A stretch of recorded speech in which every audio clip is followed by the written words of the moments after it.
Israel's Prime Minister Benjamin Netanyahu has announced that as the year closes, unemployment in the country has dropped to 6.7%.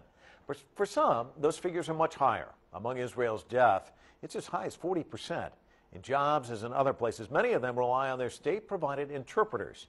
But as CCTV's Roee Ruttenberg reports, those services are now in jeopardy.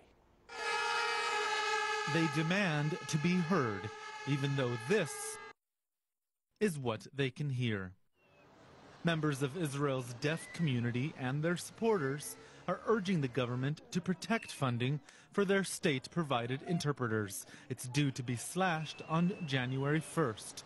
The finance ministry currently allocates 45 hours a year per deaf citizen for interpretation services. That's based on a decades-long annual budget, which over the years, through discretionary funds, has practically tripled.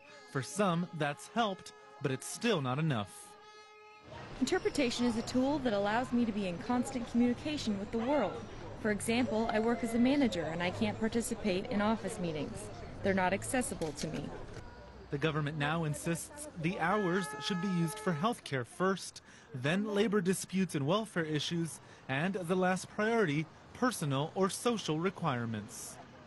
This is what a normal restaurant sounds like to most of us. It's about 50 or 60 dBs or decibels in here, and most of us can easily speak over it. But when you're with a group of deaf people, even some of the most basic things can be challenging. Like ordering or partying, getting married, going to the gym, or even the doctor. The government maintains the restraint is necessary, part of fiscal discipline.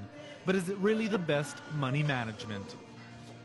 You want more taxes, more interpreters to work? You want more deaf people to work? To advance? How? With accessibility in sign language, that's the solution.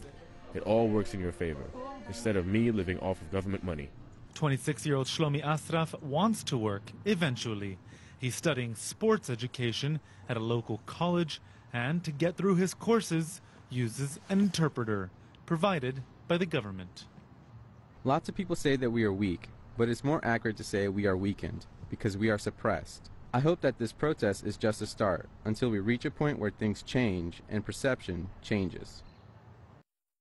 Silence may be all they can hear, but for now, they refuse to be silenced. Roee Ruttenberg, CCTV, Tel Aviv.